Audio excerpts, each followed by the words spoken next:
आज की जो हमारी क्लास रहेगी BESC 131 जो रहेगा एजुकेशन जो आपका सब्जेक्ट है, ठीक है? BAG फर्स्ट ईयर या जो आपका नया प्रोग्राम रहेगा BAM उसमें भी आपका रहेगा BESC 131 शिक्षा संप्रत्यय प्रकृति और प्रत्यक्ष।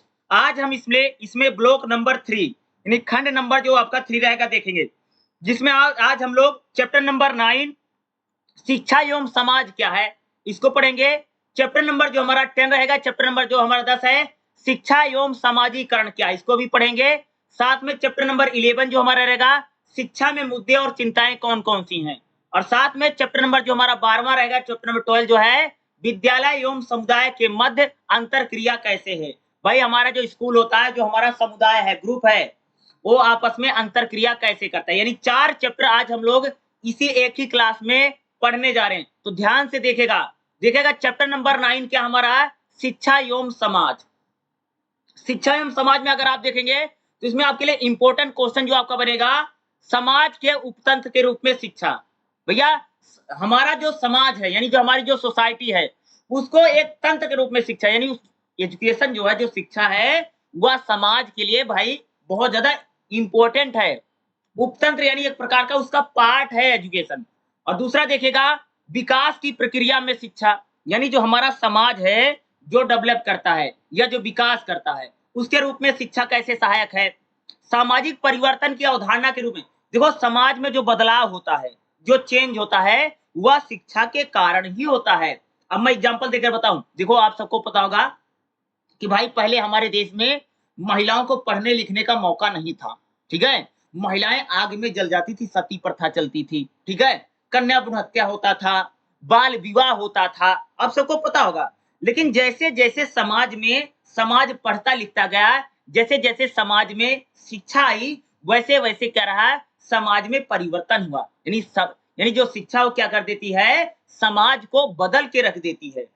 शिक्षा और सामाजिक गति, शिक्षा जो है समाज को गतिशील बनाती है। शिक्षा के कारण ही समाज जो है लगातार आगे बढ़ता रहता है। समाज में परिवर्तन शिक्षा के कारण होता है, और समाज जो प्रोग्रेस करता है यानी जो आगे बढ़ता है वह भी शिक्षा के कारण ही होता है। चलिएगा हम लोग इसको देख लेते। देखिएगा समाज के उपतंत्र के रूप में शिक्षा, देखिएगा शिक्षा को सामाजिक व्यवस्था में उसकी प्रक्रिया और आंतरिक रूप से देखो, जो हमारी शिक्षा व्यवस्था है वह समाज की एक प्रक्रिया है, ठीक है, जुड़ी हुई है। शिक्षा को समाज के अन्य पहलुओं से अलग भी किया जा सकता है। समाज के विभिन्न वर्गों के सदस्य सामाजिक व्यवस्था से अलग नहीं किए जा सकते, क्योंकि वह सामाजिक व्यवस्था में शिक्षा के प्रतीक और झुकाव से जो देखो भाई, जो शिक्षा है वह हमारे समाज यानी हमारे सोसाइटी से क्या है, जुड़ी हुई है। शिक्षा को समाज से अलग नहीं किया जा सकता है, ठीक है? बच्चे उससे कुछ संस्कृति सीखते हैं, वे अपने परिवार आस पड़ोस से बात करना, व्यवहार करना, जीवन शैली देखो, अगर मैं बात करूं, हम लोग जैसे खाना पीना, उठना बैठना, बातचीत करना, हम लोग कहां से सीखते भाई, समाज से ही सीखते। समाज पता क्या है, हमारा घर, आस पड़ोस, गली मोहल्ला, ये जब क्या है, यही हमारा समाज है। यानी जो बच्चा होता है वह अपने समाज से भी कई सारे चीजें सीखता है। यानी हमारा समाज जो है हमें कई सारी चीजें क्या है, सिखाता है। क्या सिखाता है? बच्चे स्कूल में जाने के तुरंत बाद पोशाक की शैली के बारे में नहीं जान पाते, वे अक्सर संयमित रहते हैं लेकिन उसे गहराई से जुड़ते हैं। सामाजिक पृष्ठभूमि और साथी का संबंध समान रूप से महत्वपूर्ण है, क्योंकि यह एक बच्चे के रिश्ते और निश्चित पैटर्न को प्रवेश करने या स्कूल की सामाजिक पृष्ठभूमि को बताता है। देखो जैसे बताओ, जैसे कोई बच्चा स्कूल जाता है तो उसको बहुत सारे बच्चे मिलते हैं, तो क्या है, उन बच्चों के साथ वो खेलता है, उठता है, बैठता है। यानी शिक्षा क्या करती है, समाज से हमको जोड़ने का भी काम करती है। और हम लोग समाज से सीखते भी हैं। भाई समाज जैसे हमारी मम्मी है, पापा हैं, आस पड़ोस के लोग हैं, हम लोग उनसे बहुत सारी चीजें क्या है, सीखते हैं। तो भाई समाज के लिए शिक्षा बहुत ज्यादा जरूरी है, और समाज से हम लोग शिक्षा को क्या है, अलग नहीं कर सकते हैं। तो ये अलग नहीं किया जा सकता। देखिए उपतंत्र के रूप में शिक्षा के देखो, शिक्षा एक ऐसी चीज है जो समाज में प्रत्येक व्यक्ति के लिए स्थिर जीवन प्रदान करती है। भैया समाज में यानी हमारी समाज में, सोसाइटी में कोई भी व्यक्ति है, उसके जीवन में स्थिरता, भैया उसका अच्छा जीवन जी सके, इसके लिए भाई शिक्षा होना बहुत जरूरी है। सिंपल सी बात है भाई ना कि भाई आज हमारे देश में जो भी लोग हैं, आज हमारे देश में अगर आप लोग देखेंगे, कोई भी व्यक्ति हो, अगर शिक्षित है, अगर पढ़ा-लिखा है, तो भाई उसका जीवन क्या रहेगा? बहुत ज़्यादा बढ़िया रहेगा ना। शैक्षिक व्यवस्था सामाजिक परिवर्तन प्रक्रिया के माध्यम से जटिल हो जाती है। देखो, जो हमारी एजुकेशन सिस्टम है, जो पढ़ने-पढ़ाने की प्रक्रिया है, इसके माध्यम से क्या होता है कई सारी चीज़ें बहुत मुश्किल हो जाती हैं। इस संबंध में शिक्षा एक ऐसी प्रक्रिया है, जो समाज के सदस्यों को, समाज को लगातार बदलते पहलुओं से अनुकूल बना देखो, जैसे मान लीजिए हमारा समाज है, भाई समाज में बहुत सारे बदलाव होते हैं ना, समाज बदलता रहता है। अब एक बात बताऊँ, आज से 50 साल पहले का जैसे समाज था, आज वैसा समाज नहीं है ना। भई आज से 50 साल पहले लोगों का जो रहन-सहन था, उठना-बैठना था, खाना-पीना था, आज वैसा बिल्कुल नहीं। तो भाई शिक्षा क्या करती है कि जब हमारा समाज बदलता है, तो हमें उस बदलाव के अनुकूल बनाती है। जैसे अगर अनुकूल मतलब समझ रहे हो? जैसे मान लीजिए कि भाई आज हमारे समाज में बहुत खुला समाज है, बहुत खुली मानसिकता है, ठीक है? लेकिन उससे पहले तो नहीं था ना, भाई पहले पर्दा बहुत होता था, मान-सम्मान व्यक्ति का ज़्यादा था, लेकिन आज उतना नहीं है। तो समाज हमेशा बदलता रहता है और सामाजिक बदलाव को हम लोग मान सके, इसके लिए शिक्षा हमारे लिए बड़ी मददगार होती है। शिक्षा एक विशिष्ट संगठन है, अद्वितीय पैटर्न के साथ अलग सामाजिक प्रणाली के रूप में देखा जा सकता है। शिक्षा सामाजिक व्यवस्था का एक महत्वपूर्ण तंत्र है। इसमें एक अच्छी तरह से परिभाषित संरचना और भूमिका का सेट है। शिक्षा अन्य सामाजिक प्रणालियों को प्रभावित करती है। भैया शिक्षा जो है हर एक चीज को प्रभावित करती है।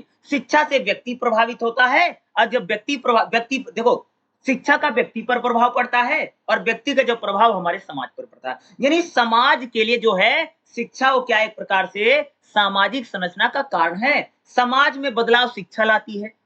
अगर समाज बदलेगा तो भैया क्या होगा? शिक्षा व्यवस्था का उसमें एक बार कि भाई शिक्षा ने समाज को बदला। समाज को समझने में शिक्षा ही क्या करती है? हमारी मदद करती है। एक बहुत बड़े राजनीतिक विचारक क्लर्क नाम है, कहता है शैक्षिक प्रणाली का समाज एक निश्चित प्रभाव होता है। किसी भी समाज में अर्थव्यवस्था, राजनीति, संगठन, सामाजिक स्थिरीकरण, संस्कृति, रिश्तेदारी, सामाजिक एकीकरण शिक्षा के रूप में। देखो आज हमारा जो समाज है, समाज में भी भाई मेरी अर्थव्यवस्था हो, समाज में संगठन हो, रिश्तेदारी हो, संस्कृति हो, सभ्यता हो, क्या है? ये सारी चीज़ें हमारी शिक्षा व्यवस्था से जुड़ी होती हैं। इस प्रकार शिक्षा के ज्ञान के हस्तांतरण और प्रगति के साथ-साथ शिक्षा व्यक्तियों के समाज के एक एजेंट का काम करती है। यानी शिक्षा क्या करती है? व्यक्ति को समाज से जोड़ती है और एक एजेंट का काम करती है, ठीक है? शैक्षिक प्रणाली के कई अलग-अलग उपतंत्र हैं, मिलकर के बनते हैं, जिसमें प्रत्येक के अपने-अपने लक्ष्य होते हैं। देखो भाई शिक्षा क्या करती है? एक प्रकार से समाज से आपको जोड़ेगी, ठीक है? विभिन्न कर्मी शैक्षिक प्रणाली में कार्य कर रहे हैं, उन शैक्षिक लक्ष्यों की दिशा में योगदान करते हैं। शिक्षा को एक अपनी सामाजिक रचना होती है, जो विद्यालय के भीतर सामाजिक अंतरक्रिया को बनाती है। देखो, एक बात बताओ कि जब तुम सब लोग पढ़ने गए थे, तो तुम लोग शिक्षा से जुड़े और शिक्षा ने क्या किया? तो भाई तुमको समाज से जोड़ने का जैसे आपके दोस्त होते हैं, लोग फ्रेंड बनते हैं, ठीक है? आपस में लोग बातचीत करते क्या है? कि व्यक्ति जो है वह समाज से जुड़ता है, लेकिन उसको जोड़ने में क्या करती है? शिक्षा मददगार होती है। समाज में जो भी बदलाव होते हैं, वह शिक्षा के कारण ही होते हैं और भाई मेरे अगर समाज बदलेगा, तो आप उसको शिक्षा के ज़रिए समझ सकते हैं। जैसे मान लो आज हमारा समाज बदल रहा है, तो हमें सामाजिक बदलाव के अनुकूल यानी सामाजिक बदलाव हम लोग ढल सकें उस सामाजिक बदलाव में, इसलिए शिक्षा हम लोगों को क्या उसके अनुकूल बनाती है। यानी हम लोग उसको दिक्कत नहीं होती, हम लोग उसको एडजस्ट कर लेते हैं, इसको जिसको बोलते हैं भाई अनुकूल बनाना। शिक्षा एक मजबूत समाज का निर्माण करती है भाई। भाई एक बात बताओ अगर पढ़ा-लिखा समाज रहेगा, समाज का विकास होगा, सबको पता है ना। एक बात बताओ अगर आपके घर में सभी लोग पढ़े-लिखे हैं और बड़े पदों पर हैं, नौकरियों पर हैं, भाई आपके घर का विकास होगा। उसी प्रकार से जब समाज पढ़ा-लिखा रहेगा, तो क्या रहेगा भाई मेरे? समाज का भी विकास होगा ना, सिंपल सी बात है ना। उपतंत्र के रूप में शिक्षा व्यवस्था के विशेषता देखो, शिक्षा सामाजिक व्यक्तिवाद का निर्माण की दिशा में शक्तिशाली और मजबूत एजेंसी है। भाई जो शिक्षा है वह मजबूत व्यक्ति का निर्माण करती है। शिक्षा के जरिए व्यक्ति भाई मजबूत बनता है। मजबूत मतलब क्या है? शक्तिशाली और एक प्रकार से आत्मनिर्भर भी बनता है। शैक्षिक प्रणाली समाज के विभिन्न संस्थाओं की गतिशीलता और संचालन का परिणाम है। भाई जो शिक्षा है वह समाज को गतिशील बनाती है, यानी लगातार आगे बढ़ने की प्रेरणा देती है। शैक्षिक प्रणाली के अनुभव के माध्यम से शिक्षा का ज्ञान अनुशासन को मजबूत। देखो शिक्षा के जरिए ही क्या भैया हम लोगों में अनुशासन आता है। भैया हम लोग नियमित रहते ना, उठना बैठना खाना पीना, ये शिक्षा ही है। विद्यालय और कॉलेज जैसे शैक्षणिक संस्थान मनुष्य की जरूरतों को पूरा करने का अवसर प्रदान करते हैं, ताकि वह मूल्यों को मापदंडों को आदि को अपनी संस्कृति के महत्वपूर्ण विशेषताओं में शामिल कर सके। देखो भाई हमारा जो स्कूल होता है, जो कॉलेज होता है, हमें हमारी जरूरतों को पूरा करने का अवसर भी देता है और हम लोग अपनी संस्कृति को समझ सकें, अपनी सभ्यता को समझ सकें। इसमें कौन मददगार करता है? हमारी शिक्षा ही मदद करती है। यही शिक्षा के जरिए हम लोग समाज से जुड़ते हैं और समाज का विकास भी क्या है? शिक्षा के जरिए ही होता है। भाई व्यक्ति का विकास भी तो शिक्षा के जरिए होता है। तो उसी प्रकार से जब व्यक्ति का विकास होगा तो भाई शिक्षा क्या होगा? समाज का भी विकास होगा ना। विकास की प्रक्रिया के रूप में शिक्षक देखो व्यक्ति का देखो अगर आप सबको पता हो कि भाई किसी भी इंसान का जब जन्म होता ना तो पशु के समान होता। किसके समान होता जी? जानवर के समान होता है। ठीक है, उसका जो व्यवहार है, उसका उठना बैठना खाना पीना जो होता ना, वो एक प्रकार से जानवर की तरीके से ही होता है। लेकिन शिक्षा ही क्या करती है? व्यक्ति को जानवर से इंसान बनाती है। कौन करता है जी? व्यक्ति को, यानी हम लोगों को। जैसे हम लोग शुरू में देखो भाई, जंगल में रहने वाला जानवर और मनुष्य लगभग एक जैसे ही होते हैं। बस जानवर के पास भैया पूंछ है और हमारे पूंछ नहीं लगी है, लेकिन हम हैं दोनों जानवर। तो व्यक्ति जब किसी इंसान का जन्म होता ना तो जानवर ही होता है। लेकिन शिक्षा एक ऐसी चीज है जो हम लोगों को जानवर से इंसान बनाने का काम करती है। क्या करती है?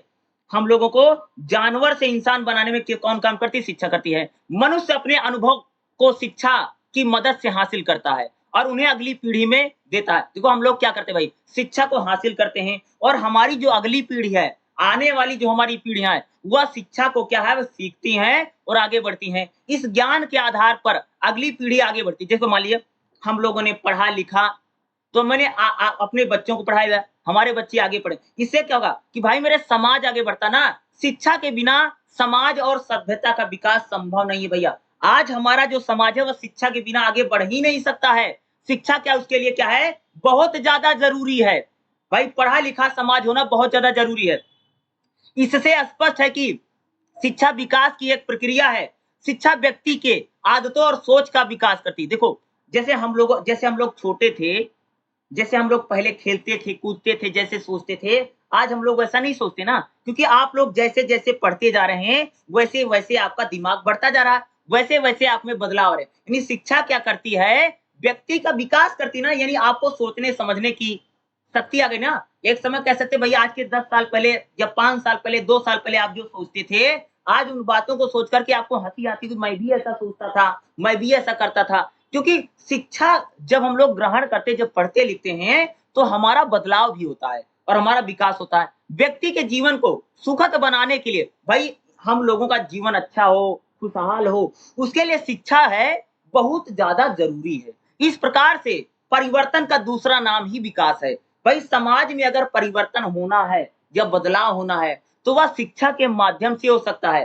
शिक्षा वह एक एजेंसी है जो लोगों के विकास को आसान बना देती है।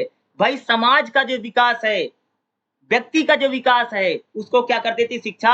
आसान बना देती है। भाई क्या हो जाता? बहुत ज्यादा हमारा इजी हो जाता, किसी चीज को करना इजी बना देती है।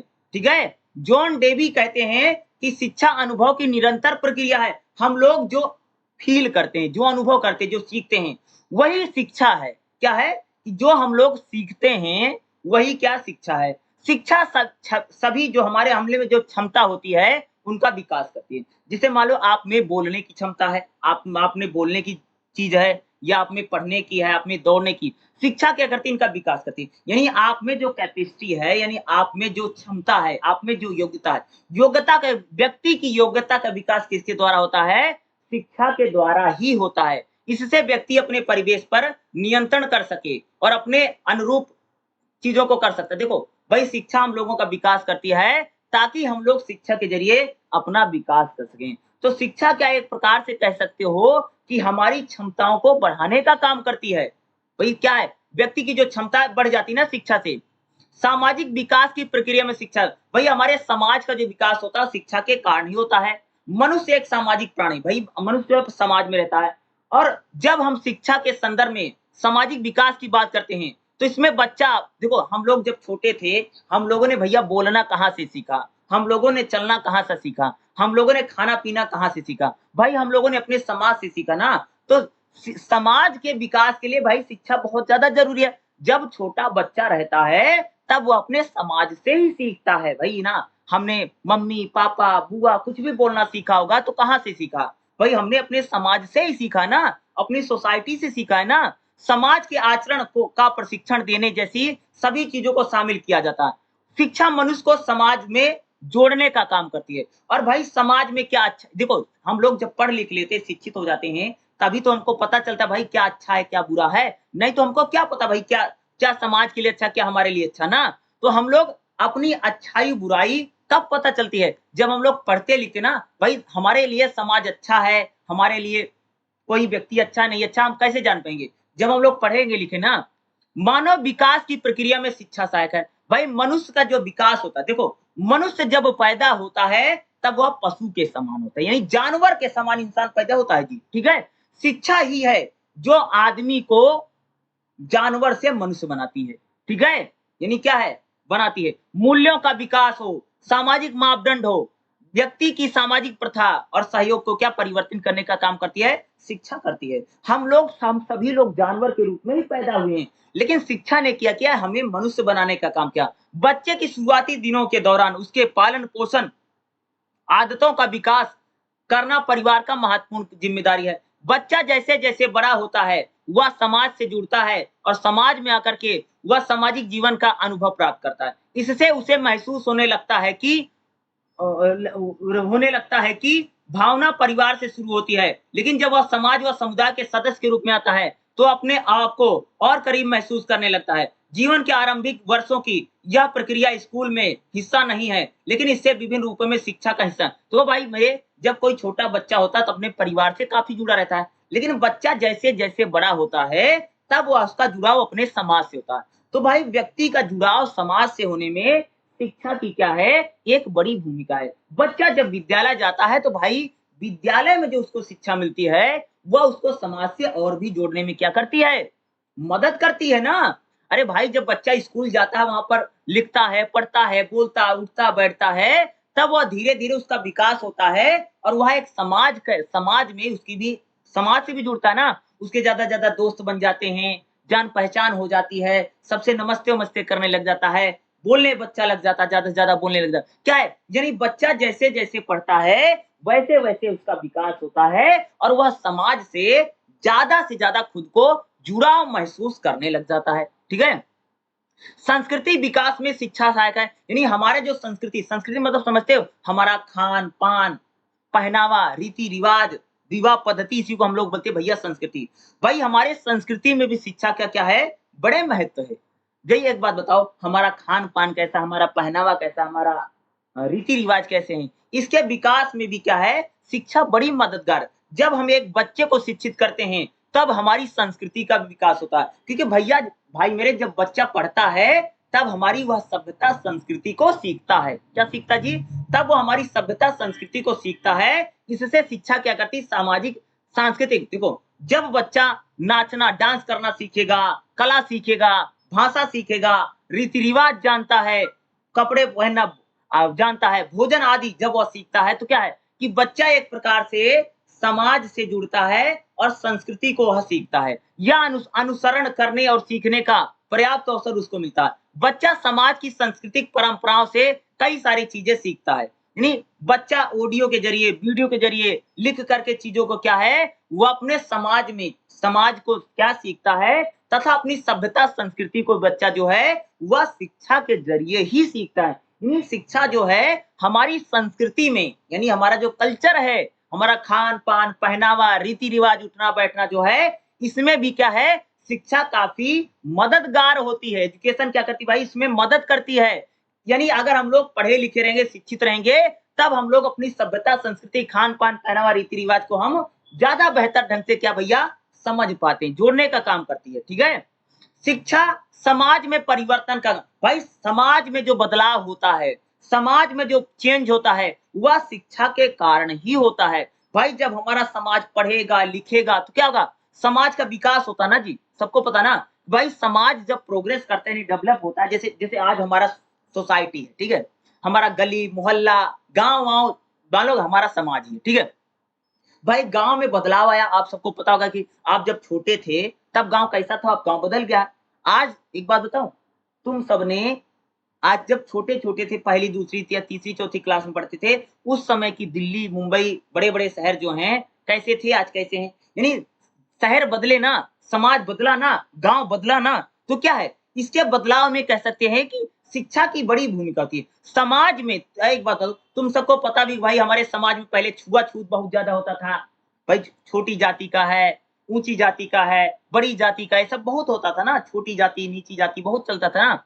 लेकिन क्या अब हमारे समाज में छुआ-छूत नहीं है, क्योंकि हमारा समाज जब पढ़ा-लिखा तब उसको पता चला भाई मेरे कि छुआ-छूत में कुछ नहीं रखा है, बल्कि सभी तो इंसान बराबर होते हैं ना। यही है ना? एक बताओ हमारे समाज में पहले क्या होता था भाई, लड़कियों को पेट में मार दिया जाता था। तुम सबने कन्या भ्रूण हत्या जिसे हम लोग बोलते हैं, ठीक है?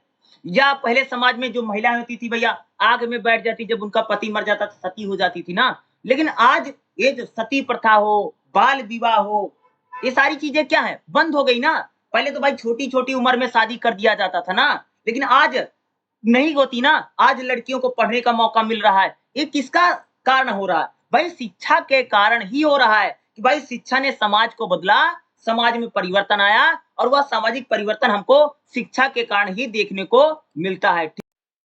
है 9.6 देखो क्या है? शिक्षा और सामाजिक गति। देखो शिक्षा क्या करती है? समाज को गतिशील बनाती है। गतिशीलता मतलब समझते हो? यानी समाज लगातार आगे बढ़ता रहता है, यानी प्रोग्रेस करता रहता है। एक बात बताऊँ, भाई पहले समाज में अगर तुम सबने देखा होगा भाई गरीबी बहुत थी समाज में। क्या था जी?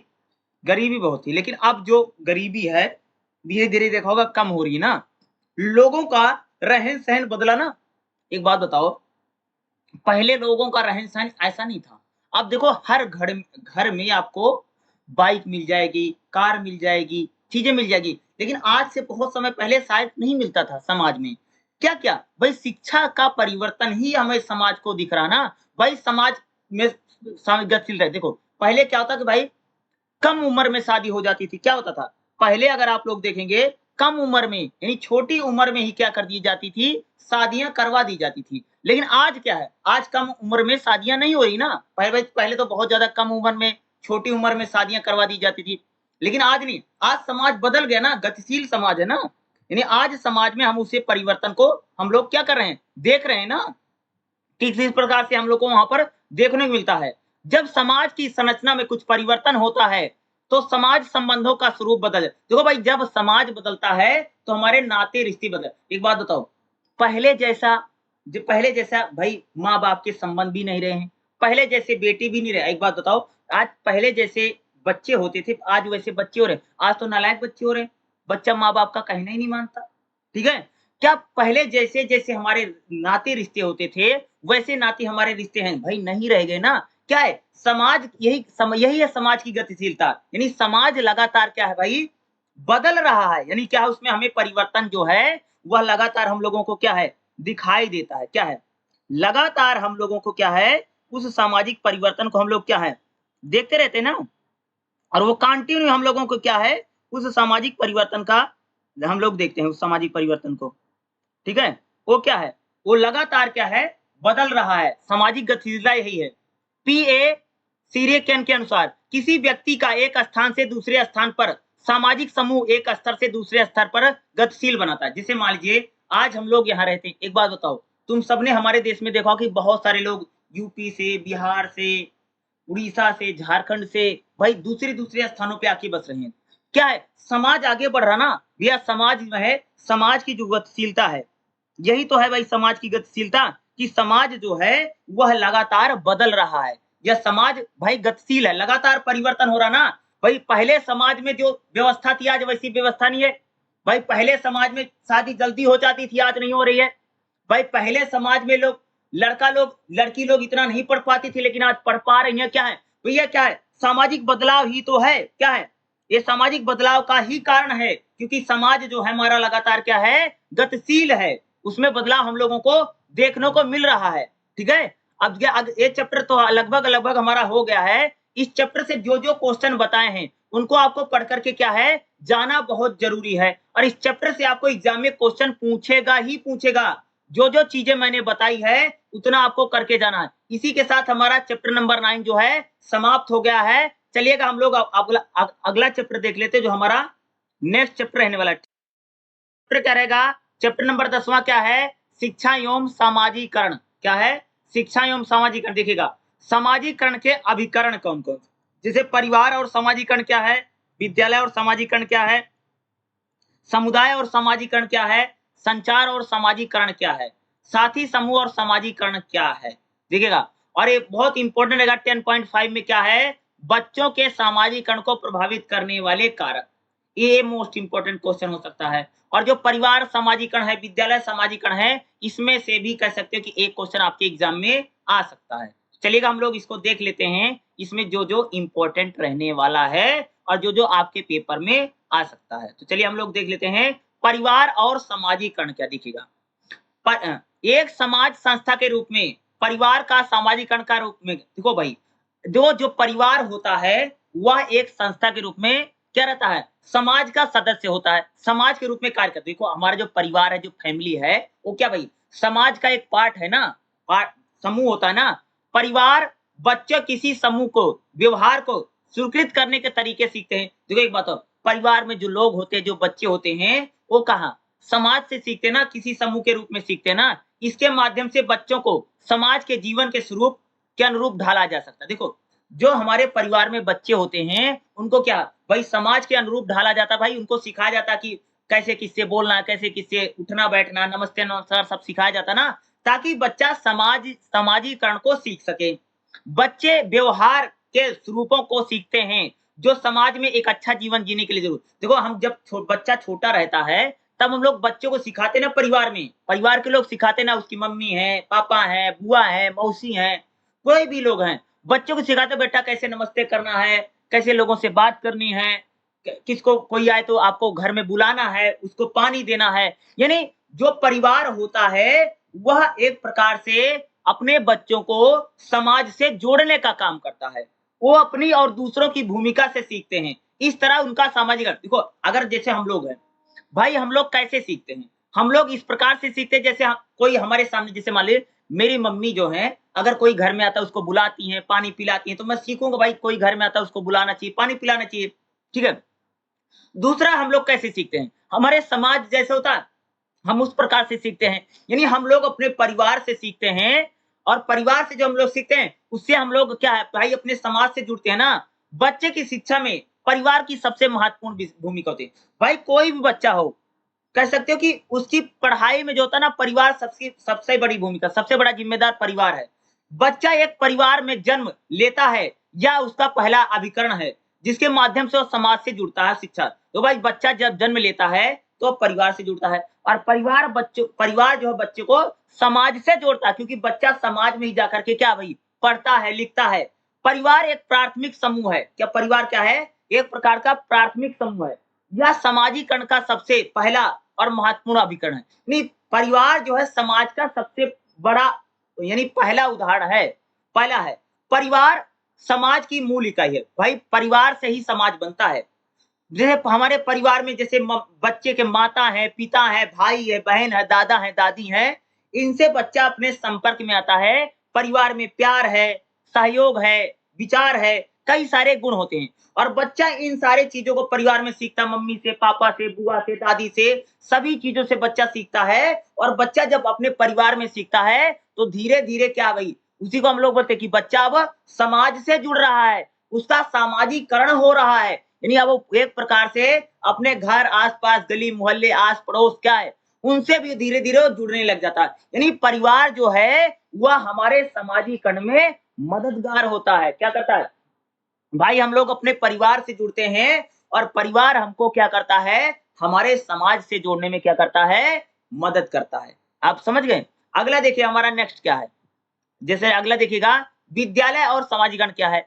विद्यालय सामाजिकरण का सबसे महत्वपूर्ण कारण है। देखो जब बच्चा छोटा रहता है तो बच्चा जब पहली बार विद्यालय जाता है, स्कूल जाता है, तब वो अपने समाज से सबसे ज्यादा जुड़ेगा, क्योंकि बच्चे को वहां पर अलग अलग प्रकार के बच्चे मिलेंगे, उनके साथ खेलेगा, कूदेगा, उठेगा, बैठेगा, तो क्या है इससे क्या बच्चा जो है विद्यालय के जरिए, विद्यालय के अंदर क्या है, वह समाज से जुड़ा है। नहीं, विद्यालय भी हमको क्या भैया समाज से जोड़ने का क्या करता है, काम करता है। विद्यालय सामाजिक संस्कृति के साथ-साथ बच्चों को परिचित कराने, उन्हें रीति-रिवाज सिखाने के बाद एक नए समाज में निर्माण करने में प्रेरित। भाई देखो, जो हमारा स्कूल होता है, वह बच्चों को नई-नई चीज़ें सिखाता है, कैसे उठना-बैठना है, कौन-कौन से रीति-रिवाज हैं, सारी चीज़ों को जो विद्यालय सिखाता है और समाज से जुड़ने के लिए क्या करता है, हमको प्रेरित करता है। भाई विद्यालय में जो बच्चा सीखता है, उससे बच्चा जो है आसानी से अपने समाज से जुड़ता है। विद्यालय भी एक तरह का समाज है। क्या भाई? विद्यालय हमारी क्या एक प्रकार का समाज है, सोसाइटी है, जहाँ विद्यार्थी होते हैं, प्रधानाचार्य होते हैं, टीचर होते हैं, शिक्षक होते हैं, बच्चा उनसे जुड़ता है। जब बच्चा विद्यालय जाता है, तब उसका सामाजिकरण का एक मोड़ आता है। नहीं, जब बच्चा स्कूल जाना शुरू कर देता है, तब भी वह अपने समाज से जुड़ता है। एक सामाजिक मनुष्य होने के तौर पर केवल विद्यालय शिक्षा के माध्यम से ही विद्यार्थी सामाजिक जिम्मेदारियों से जानता है। देखो, जब बच्चा स्कूल जाता ना, तो भैया उसकी जिम्मेदारी क्या है? उसकी जिम्मेदारी है खाना खाना है, किसी को भला-बुरा नहीं कहना है, सही-गलत क्या उसको पता चलता है। विद्यालय बच्चे में नमस्ते, नमस्कार करना सीखता है। यानी जो बच्चा होता है, वह विद्यालय स्कूल में जाकर के कई सारी जिम्मेदारियों को सीखता है। जब वह बच्चा जिम्मेदार होता है, तो क्या भाई, एक जिम्मेदार जो व्यक्ति होगा, वह अपने समाज से जुड़ेगा। विद्यालय लोकतंत्र वातावरण, यानी विद्यालय में जो वातावरण होता है, जो माहौल होता है, वह बच्चों को ज़्यादा मदद करता है कि भाई वह अपने समाज से जुड़ें। बच्चे लोकतांत्रिक मापदंडों के साथ-साथ रहना, एक-दूसरे के साथ व्यवहार करना सीखते हैं। देखो, जब बच्चा स्कूल जाता है, तो वहाँ पर खेलता है, कूदता है, उठता-बैठता अपने दोस्तों के साथ, तब इस ज़रिए कह सकते हैं कि वह अपने समाज से ज़्यादा जुड़ेगा। भाई दूसरे से कैसे बातचीत करनी, भाई जब बच्चा अपने जिनके साथ खेलता है, जो उनके साथ पढ़ते हैं, उनसे खेलेगा, कूदेगा, बात करेगा, तो बच्चा इससे समाज से और ज़्यादा जुड़ेगा। वह और चीज़ों को ज़्यादा से ज़्यादा क्या बच्चा सीखने लग जाता है। ठीक है? जो उनके सामाजिकरण का में सहायता करते हैं। विद्यालय बच्चों को विभिन्न प्रकार के सह पाठ्यक्रम गतिविधियों में भाग लेने, देखो, जो स्कूल होता है, स्कूल में भाई मेरे बहुत सारी एक्टिविटी होती है, बहुत सारे फंक्शन होते हैं। जब बच्चा किसी फंक्शन में, किसी प्रोग्राम, जैसे बच्चा गाना गाना सीख रहा है, बच्चा डांस करना सीखता है, तो क्या है, बच्चा धीरे-धीरे समाज से भी जुड़ने लग जाता है।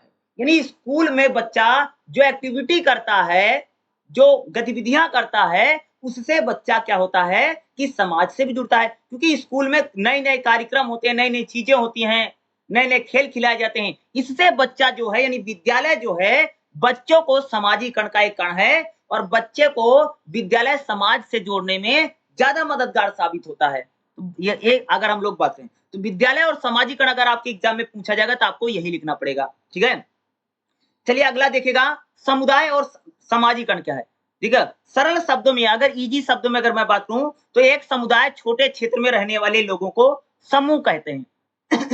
देखो, समुदाय क्या होता है भाई, किसी इलाके में कोई छोटा इलाका है, वहां जो लोग रहते हैं, उसे हम लोग समुदाय कहते हैं।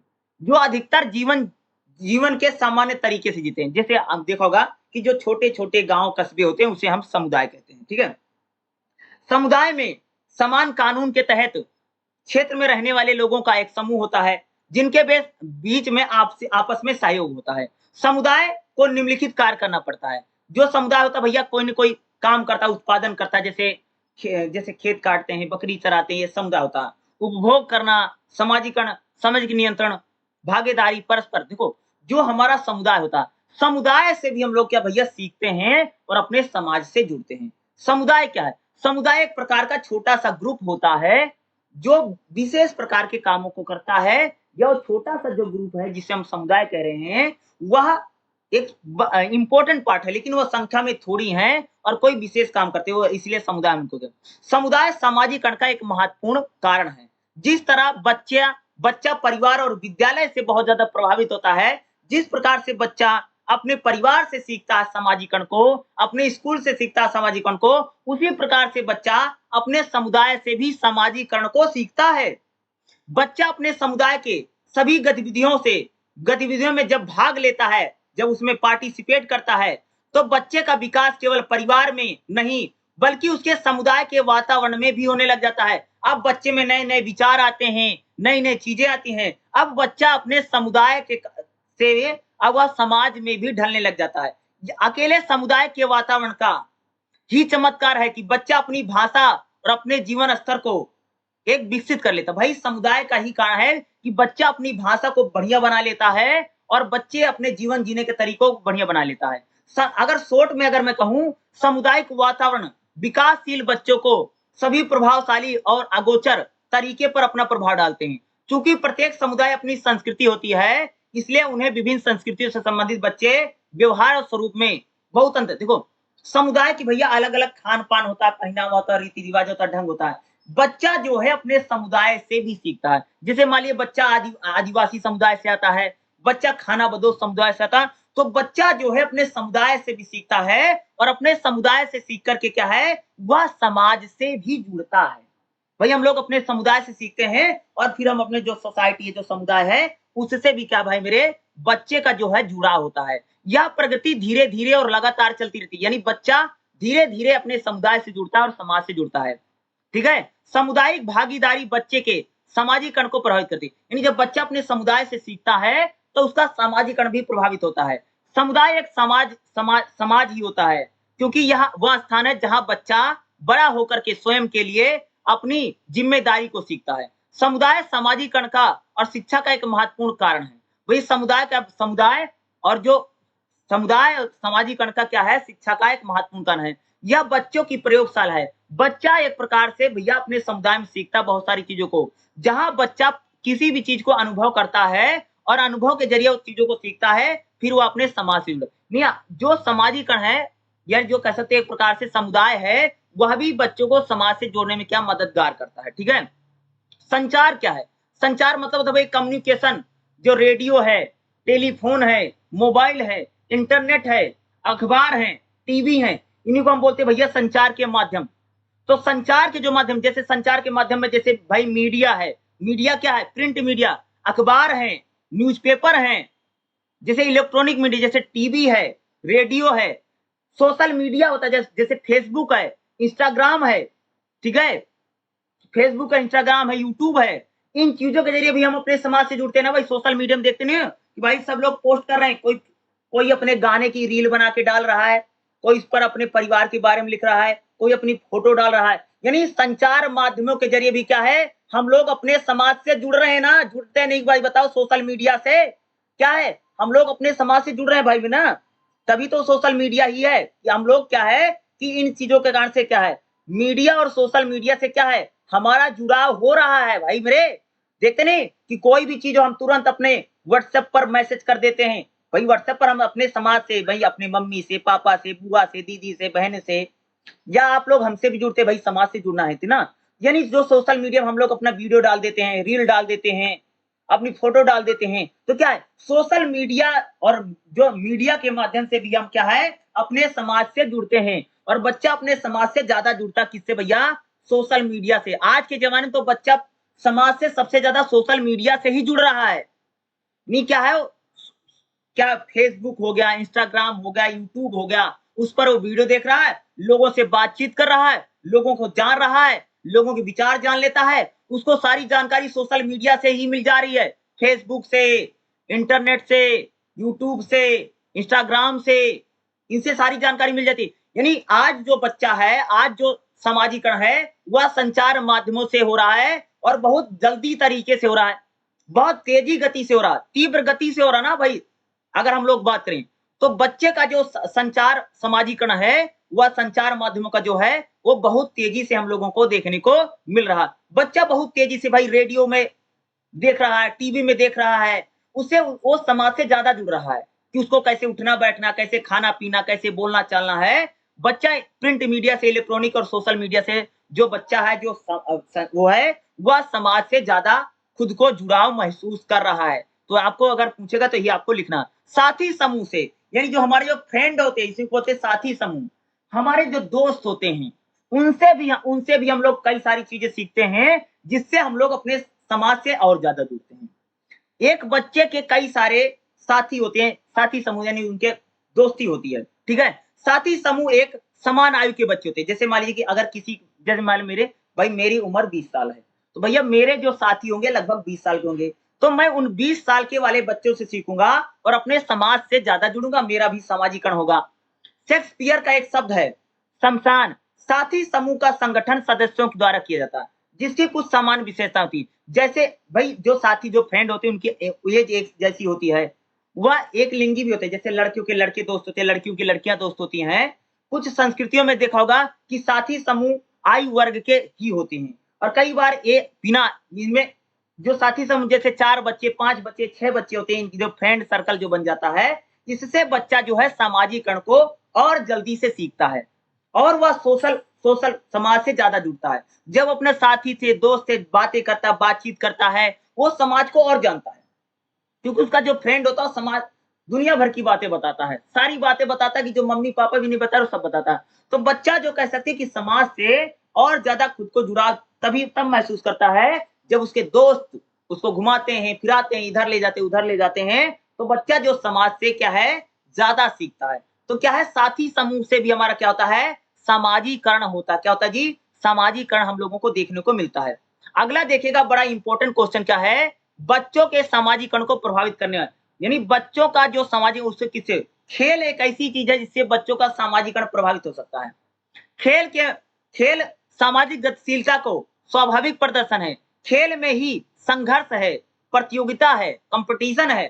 शहर और जीत, हार और जीत बुरी भावना उत्पन्न नहीं करनी चाहिए। देखो भैया अगर मान लो अगर हम लोग खेलते हैं तो खेल में हार भी होती जीत भी होती, लेकिन हमें बुरा बुरा नहीं मानना चाहिए। यह सीख खेल द्वारा बनाई गई है। यह खिलाड़ी के बीच सहयोग की भावना को बताती है। खेल में जाति और धर्म हमको नहीं देखना चाहिए। खेल में भैया ना कोई जाति है ना तो कोई धर्म ना तो कोई समुदाय। खेल के जरिए क्या होता है कि भैया व्यक्ति ज्यादा सीखता है। सामाजिकरण को प्रभावित करने की इकाई में क्या भैया खेल क्या है, खेल हम लोगों को ज्यादा से ज्यादा सामाजिकरण में मदद करता है। और खेल में कभी भी हार जीत को नहीं देखना चाहिए कि हार रहे हो जीत रहे हो।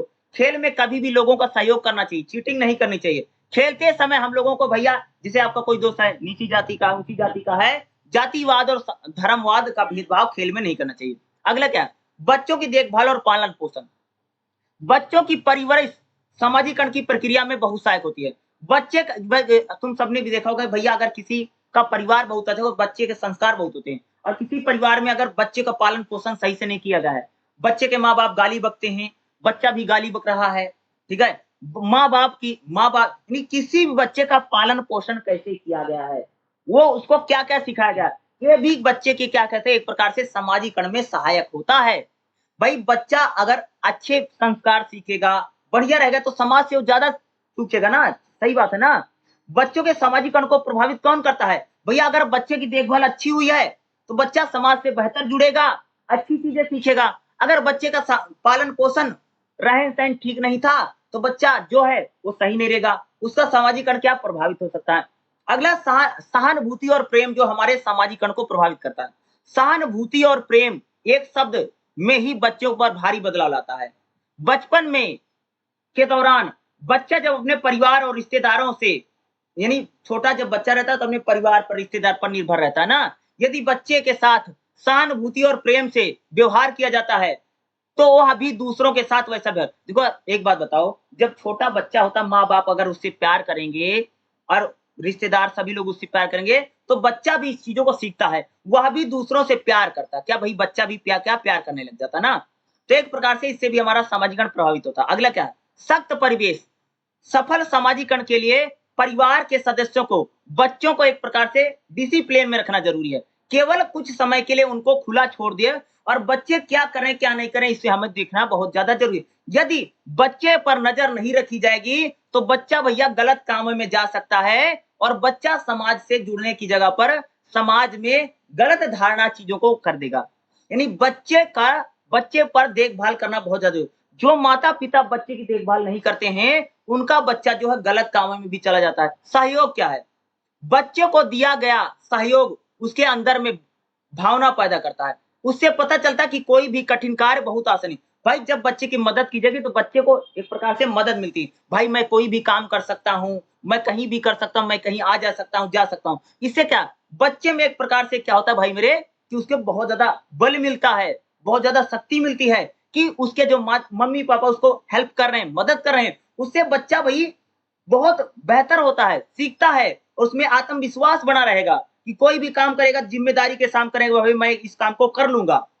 सलाह क्या? सामान्य तौर पर बच्चे कई बार कई बार सलाह नहीं लेते हैं, शर्माते हैं, लजाते हैं, पूछते नहीं हैं। लेकिन बच्चों को ऐसी शर्म नहीं करनी चाहिए, यह भी सामाजिकरण को प्रभावित करेगा। अगर बच्चा लाज करेगा, शर्म करेगा, बच्चों को यह सलाह दी जाती है कि बच्चे अपने मम्मी-पापा से बात करें, कोई भी समस्या बात करें, उससे बच्चे पर एक प्रकार से सामाजिकरण जो अच्छा होगा। धर्म क्या?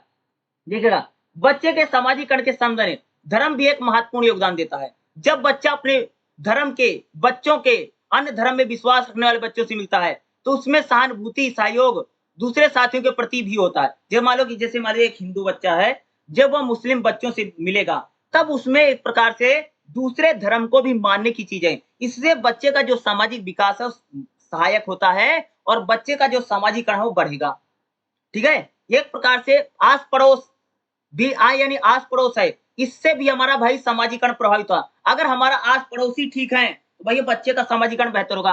अगर पड़ोस के पड़ोसी नहीं ठीक है, लड़ाई-झगड़ा करते रहते हैं, इससे क्या होगा? बच्चे पर बुरा प्रभाव पड़ेगा।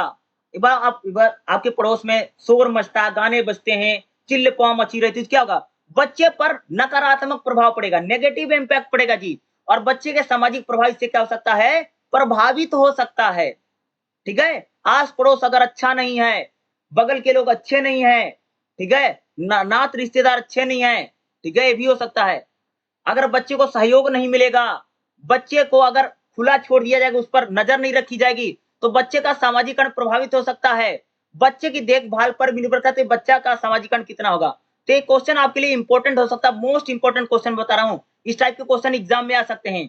10.5 में क्या है देखिएगा, बच्चों के सामाजिकरण को प्रभावित करने वाले कारक कौन-कौन से? जो मैंने बता रखे यही आपको एग्जाम में भी लिख करके क्या है आना है, जो चीजें मैं आपको बता रहा हूँ। चलिएगा अगला चैप्टर देख लेते हैं, जो हमारा अगला चैप्टर नेक्स्ट वाला रहने वाला है। ठीक है, ओके?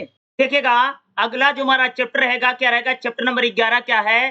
शिक्षा में मुद्दे और चिंताएं। यानी जो हमारा शिक्षा प्रणाली है, जो हमारी शिक्षा व्यवस्था है, उसमें कौन-कौन से मुद्दे हैं और क्या किस प्रकार की चिंता हम लोगों को शिक्षा व्यवस्था में देखने को मिल रही है। तो देखिएगा शिक्षा में सबसे बड़ा मुद्दा जो है, वह है भैया एडमिशन का, यानी नामांकन।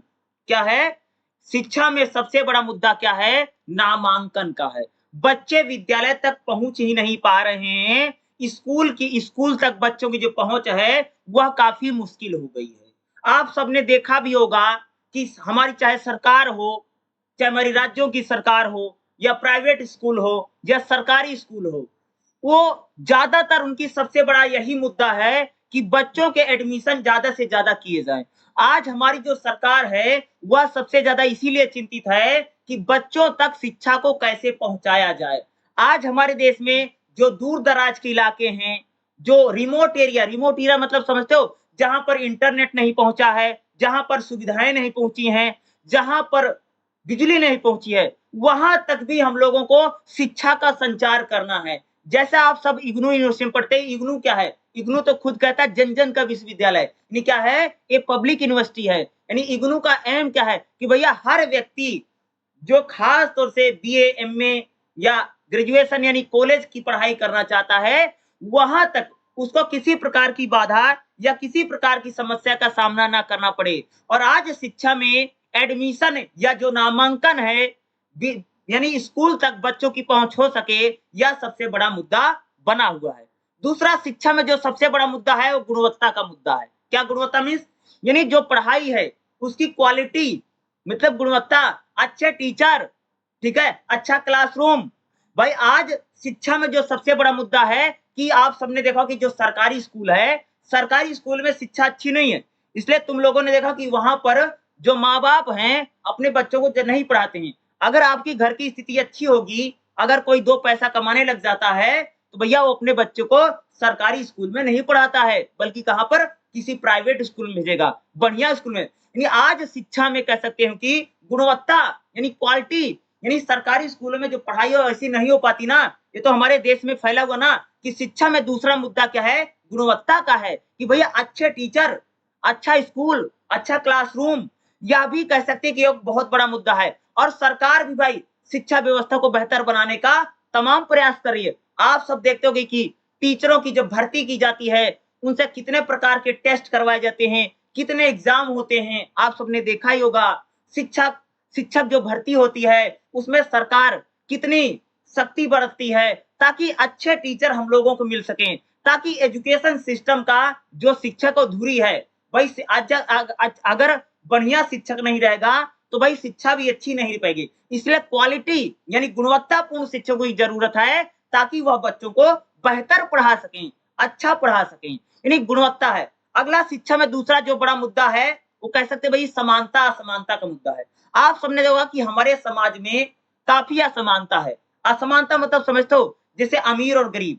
देखो आप सबने देखा कि हमारे देश में जो गरीब ये लोग हैं, वो अपने बच्चों को उतना नहीं पढ़ा पा रहे हैं जैसा पढ़ाना चाहिए।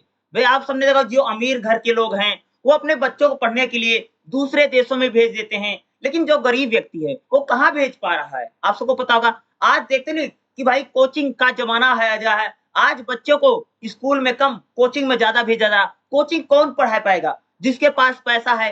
कोचिंग में इतनी सारी फीस लग रही, इतना सारा पैसा लग रहा कि भाई शिक्षा में समानता और असमानता का भी कह सकते हो कि जो मुद्दा है, वह काफी बड़ा मुद्दा हम लोगों को दिखाई देता है ना, कि भाई देखा आज शिक्षा कितनी महंगी होती चली। शिक्षा में एक बड़ा मुद्दा है भाई महंगी शिक्षा। ये लिख लेना, पॉइंट लिखना कि महंगी शिक्षा भी एक बहुत बड़ा मुद्दा है। आप सबने देखा, मैं एग्जांपल बताता हूँ भाई। पहले इग्नू में जो बीए की फीस होती थी, ये इग्नू में पहले बीए की फीस पता कितनी लगती थी? 2500 रुपया, 2600 रुपया। आज के 2019-20 में 2500-2600 रुपए में इग्नू की बीए की फीस थी। लेकिन आज इग्नू में अगर आपको बीए करना है, एक साल की फीस 5000 हो गई। कहने का मतलब क्या? लगभग दोगुनी फीस हो गई है। कितना? डबल बढ़ गई है। जो बच्चा 2500-2600 में एडमिशन करवाता था, आज वही बच्चे आज 2024 में आपको पता होगा इग्नू के एडमिशन भी चल रहे हैं, आज वही फीस 5000 पार कर चुकी है। यही फीस जो है दुगुना बढ़ गई। यही शिक्षा में कह सकते हो कि महंगी शिक्षा, यह भी एक बहुत बड़ा मुद्दा बना हुआ है कि आज भाई महंगाई बढ़ती चली जा रही, एजुकेशन शिक्षा इतनी महंगी हो जाएगी, तो गरीब व्यक्ति अपने बच्चों को कैसे पढ़ा पाएगा? यह भी कह सकते हो कि शिक्षा में एक बहुत बड़ा मुद्दा बना हुआ। सरकार भी, तुम सबने देखा कि सरकार भी तमाम तरह के प्रयास करी कि जो गरीब लोग हैं, जो गरीब बच्चे हैं, उनको पढ़ाया जा सके। इसलिए देखा होगा कि लड़कियों को स्कॉलरशिप तक की जैसी योजनाएं चलती है। अगर मैं बताऊं, जैसे बिहार सरकार है, क्या बिहार सरकार में एक योजना चलती है कि अगर कोई लड़की ग्रेजुएशन यानी अगर वो बीए पास कर लेगी, तो उसको सरकार की तरफ से 50,000 रुपए मिलेगा। कितना मिलता है? बिहार में योजना चलती है कि अगर कोई लड़की ग्रेजुएशन यानी बीए पास कर लेगी, उसको 50,000 रुपए मिलेगा। उसके खाते में आते हैं, फॉर्म भरा जाता है और ये योजना चली। यानी सरकार, लड़का हो लड़की हो, दोनों को शिक्षा महंगी जो हो गई है, सरकार समान करने के लिए काफी प्रयास करी, क्योंकि ताकि हर बच्चे को पढ़ाया जा सके। ऐसा ना हो कि गरीबी के कारण कोई बच्चा ना पढ़ सके। ठीक है, यानी सरकार भी तमाम प्रयास करे। आज अगर हम लोग बात करें, हमारे जो शैक्षणिक संस्थान है, आज तुम सबने देखा कि जो हमारे बड़े बड़े शिक्षण संस्थान है, उसमें प्राइवेट हो जाना शिक्षा में एक बड़ा मुद्दा है कि शिक्षा पूरी तरह से प्राइवेट हो गई है। क्या? व्यवसायीकरण हो गया, निजीकरण हो गया। शिक्षा का निजीकरण हो जाना, व्यवसायिक शिक्षा की योजना। आज तुम देखते नहीं भाई, अगर किसी को पैसे कमाना है तो प्राइवेट स्कूल खोल देता है। तुम सबने देखा होगा ना कि भाई क्या आज शिक्षा व्यवस्था जो महंगी है, उसके पीछे का सबसे बड़ा कारण है कि शिक्षा पूरी तरह से प्राइवेट हाथों में चली गई। और जब वो प्राइवेट हाथों में गई है, तो भाई प्राइवेट आदमी पैसा ही कमाना आता है, वो तो धंधा करता है। क्या है? शिक्षा तो सेवा का केंद्र है।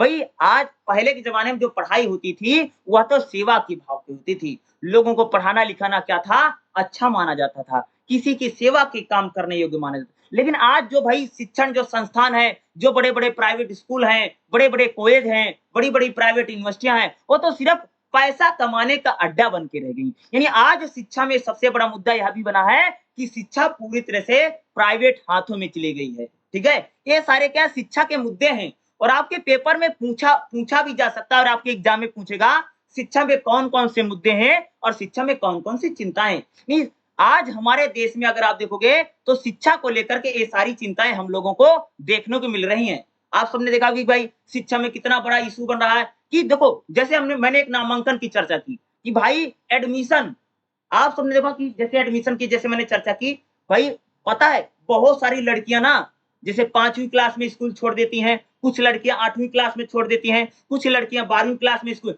भाई नामांकन तो है, लेकिन स्कूल छोड़ने वाला भी बहुत बड़ी समस्या है। जैसे आप सबको पता होगा कि बहुत सारी लड़कियाँ स्कूलों में जैसे सरकारी स्कूल होता है, वहाँ पर बाथरूम या वहाँ पर वॉशरूम की व्यवस्था ना होना भी कारण एक बड़ा कारण था कि लड़कियाँ अपने स्कूलों को छोड़ देती थी। दूसरा बड़ा कारण क्या है कि रास्ते में उनको कोई छेड़ता है, कोई परेशान करता है, यह भी एक बड़ा कारण कि लड़कियों ने स्कूल छोड़े। साथ में कह सकते हो कि बच्चियों को जैसे मान लो कि घर की आर्थिक स्थिति अगर खराब है, तब भी बच्चियों ने बड़ी संख्या में अपने स्कूलों को छोड़ा। तो एक सरकार अगर बात करोगे, सरकार तमाम प्रयास कर रही है कि जो लड़कियाँ हैं, वो विद्यालय ना छोड़ें या जो विड्रॉल है यानी जो लोग अपना नाम कटवा करके चले जा रहे हैं, उस संख्या को हम लोग कम कर सकें। जैसे अगर मैं इग्नू की बात करूँ, भाई इग्नू में तो बहुत सारे लोग एडमिशन लेते हैं। क्या सभी लोग अपनी डिग्री को पूरा कर पाते हैं? नहीं कर पाते हैं। अगर मैं एक एग्जांपल देकर के बताऊं, लगभग मेरा मानना है कि 50% लोग कितने 50% से 50% लोग 40 से 50% लोग ऐसे हैं जो इग्नू में डिग्री को पूरा नहीं कर पाते हैं। ये बिल्कुल सच्चाई मैं आपको बता रहा हूँ। रीजन क्या है? क्योंकि रीजन ये नहीं कि वो गरीब है, दुनिया भर की चीजें। रीजन है कि जानकारी का अभाव है चीजों का। यही क्या है कि शिक्षा में आज एडमिशन तो हो रहे हैं, लेकिन नाम कटवा देते हैं। दूसरा ये भी समस्या है कि लोगों के एडमिशन नहीं हो पा रहे हैं। ठीक है? दूसरा कि लोगों की पहुँच स्कूल तक नहीं हो पा रही है। शिक्षा में गुणवत्ता भी एक बहुत बड़ा मुद्दा है कि भाई क्वालिटी एजुकेशन सरकारी स्कूल में पढ़ाई नहीं होती है, प्राइवेट स्कूल में इतना पैसा लग रहा है कि कोई भैया अपने लड़कों को पढ़ा ही नहीं पा रहा है। क्या है? ये सब शिक्षा में मुद्दे हैं। आज शिक्षा की गुणवत्ता बढ़ाने के लिए सरकार तमाम तरह के प्रयास कर रही है। देखते हैं मास्टरों की भर्ती तो मास्टरों की कितने एग्जाम लेती हैं, सीटेट लेती है, एसटेट लेती है, दुनिया भर के कंपनी एग्जाम करवाए जा रहे हैं ताकि अच्छे-अच्छे शिक्षकों की भर्ती, शिक्षकों का इंटरव्यू होता है, फिर उनका टेस्ट होता है, तब जाकर के किसी टीचर की भर्ती की जा रही है। चाहे वो प्राइमरी के टीचर हो, चाहे 10वीं 11वीं का टीचर हो, चाहे 9वीं 10वीं का टीचर हो, चाहे वो कॉलेज का टीचर हो। आज टीचर की गुणवत्ता बढ़ाने के लिए सरकार क्या कर रही है? तमाम तरीके के प्रयास कर रही है ताकि बच्चों को अच्छी शिक्षा प्रदान की जा सके। क्या? भाई ताकि बच्चों को एक बेहतर शिक्षा, एक गुणवत्तापूर्ण शिक्षा मिल सके। ठीक है? भाई समानता भी शिक्षा में बहुत बड़ा मुद्दा है कि भाई हमारा समाज गरीब समाज है। समाज में कुछ भैया गरीब लोग हैं, कुछ अमीर लोग हैं। अमीर तो अपने बच्चों को पढ़ा ही लेता है, लेकिन गरीब कैसे पढ़ाएगा? तो भाई गरीब भी अपने बच्चों को पढ़ा सके इसलिए सरकार क्या करती है, गरीब बच्चों के लिए भोजन आप सबको पता कि सरकारी स्कूल में मध्यांतर भोजन जिसको हम लोग मिड डे मील के नाम से जानते हैं। क्या? मिड डे मील, मील मतलब होता है भोजन। इन मिड डे मतलब मिड डे दोपहर का भोजन जो दिया जा रहा। साथ में सरकारी स्कूल में बच्चों की किताबें देना, उनको स्कॉलरशिप देना, तमाम तरीके की जो योजना है ताकि शिक्षा व्यवस्था में समानता को बराबरी लाया जा सके, ताकि हर बच्चा पढ़ सके। साथ में आप सबको ये भी पता है कि भारत सरकार जो है सर्व शिक्षा अभियान भाई सब पढ़े के तहत वो लेकर के आई है कि अगर बच्चे की उम्र 6 से 14 वर्ष तक है, तो भैया माता-पिता का यह कर्तव्य है कि उनको बच्चों को पढ़ाना ही होगा। ये क्या इस प्रकार की योजना लड़कियों के लिए कई सारी राज्य सरकारों ने भैया बीए तक की पढ़ाई उन्होंने फ्री कर रखी है या 12वीं तक की पढ़ाई फ्री कर रखी है। अगर मैं कई सारे राज्यों को ऐसे जानता कि जो राज्य 12वीं तक की पढ़ाई लड़कियों के लिए फ्री कर चुके हैं। ये सारी चीजें क्या है ताकि बच्चियां जो लड़कियां वो पढ़ सके, किसी कारण से उनकी पढ़ाई पूरी हो सके, ऐसा ना हो सके कि उनकी शादी ब्याह और दहेज देने के चक्कर में माँ बाप उनको कई बार नहीं पढ़ा रहे हैं ताकि बच्चियां भी लड़कियां भी आगे बढ़ सकें। यही शिक्षा में जो असमानता है, जो गैर बराबरी है, अमीर गरीब की जो खाई है, उसको कम करने के लिए सरकार तमाम प्रयास करे। क्या करिए? सरकार के तमाम प्रयास हैं ताकि शिक्षा व्यवस्था को बेहतर बनाया जा सके, गरीब का बच्चा पढ़ सके और अमीर का बच्चा भी पढ़ सके। ऐसा ना हो भाई गरीब अपने बच्चे को पढ़ा ना सके और उसका बच्चा सिर्फ मजदूरी करता ही रह जाए, और अमीर तो भैया अपने बच्चों को विदेश में पढ़ा देगा, अमेरिका में, इंग्लैंड में, न्यूजीलैंड में पढ़ा देगा, लेकिन गरीब व्यक्ति अपने बच्चों को कैसे पढ़ाएगा? दूसरा, शिक्षा व्यवस्था का प्राइवेट हो जाना सबसे बड़ा चिंता का विषय है, क्योंकि आज शिक्षा व्यवस्था में पूरा प्राइवेट सेक्टर है जो इतनी सारी फीस लेता है। देखो प्राइवेट स्कूलों की फीस कितनी बढ़ गई, प्राइवेट स्कूल लोग माँ बाप को कितना परेशान कर रहा है। ठीक है, इसलिए देखो कि सरकार तमाम तरह के प्रयास कर रही है कि भाई प्राइवेट स्कूलों की फीस पर लगाम लगाई जाए, क्योंकि प्राइवेट स्कूल जो है अंधाधुंध पैसे ले रहे हैं। ठीक है, शिक्षा व्यवस्था में अगला अगर बड़ा मुद्दे की अगर हम बात करें तो शिक्षा व्यवस्था में महंगाई है। भाई शिक्षा व्यवस्था लगातार क्या महंगाई है, शिक्षा का महंगा हो जाना। क्या है? शिक्षा व्यवस्था जिस प्रकार से महंगी होती चली जा रही है, यह भी बहुत बड़ा मुद्दा बन रहा है। आज जो कोचिंग सेंटर्स हैं, देखो वहां पर कितनी महंगाई है, कितनी महंगाई एजुकेशन है। आज अगर किसी बच्चे को कोचिंग करवानी है, कितना पैसा लग रहा है। यूपीएससी है, एसएससी है, दुनिया भर के कॉम्पिटिटिव एग्जाम, उसमें कितना पैसा लग रहा है। 2 लाख, 2.5 लाख, 5 लाख, 7 लाख। किसी ने बताया कि भाई अगर आज किसी को यूपीएससी की पढ़ाई करनी है तो कम से कम 10 लाख लग रहा है। क्या है भाई, गरीब आदमी कहाँ पढ़ा पाएगा। वही है कि शिक्षा व्यवस्था जो है का महंगा हो जाना भी ये क्या है, शिक्षा में एक बहुत बड़ा मुद्दा है और यह चिंता का भी कारण है। इसलिए सरकार शिक्षा व्यवस्था को बेहतर बनाने के लिए तमाम प्रयास कर रही है ताकि हर बच्चा पढ़ सके और आगे बढ़ सके। ये क्या है कि जब भी आपके एग्जाम में क्वेश्चन पूछेगा शिक्षा में कौन कौन से मुद्दे हैं और कौन कौन सी चिंताएं हैं, इस चैप्टर से आपके एग्जाम में क्वेश्चन आएगा ही आएगा।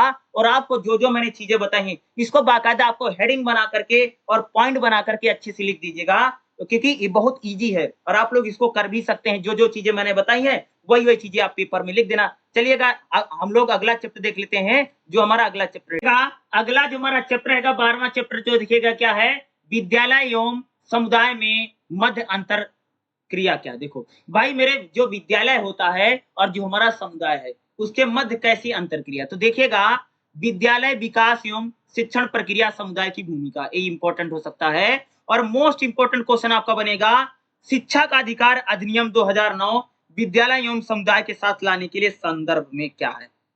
यानी 12.6 और 12.7 जो है ये आपके लिए इंपॉर्टेंट रहेगा।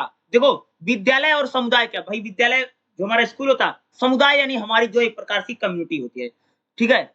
और विद्यालय में अभिभावक सहभागिता क्या, देखो स्कूलों में जो पेरेंट्स हैं, जो बच्चों के अभिभावक हैं, उनका भी सहभागिता होनी बहुत ज्यादा जरूरी है। अगर मैं एग्जाम्पल देता हूँ, जैसे तुम समझोगा कि जैसे पीटीएम होता है, पेरेंट टीचर मीटिंग होती है ना, क्या होती है पीटीएम, मतलब भैया जिसमें स्कूल वाले बच्चों के माँ बाप को बुलाते हैं और बताते हैं कि आपका बच्चा पढ़ने में ऐसा है वैसा है, बच्चों में क्या कमी है, बच्चों पर आपको किस विषय पर ध्यान देना है, आपको होमवर्क देना है, सारी चीजें थी। यानी ये क्या है, एक प्रकार से विद्यालय में जो अभिभावक हैं यानी जो माता पिता हैं उनकी भी सहयोग जरूरी है विद्यालय में।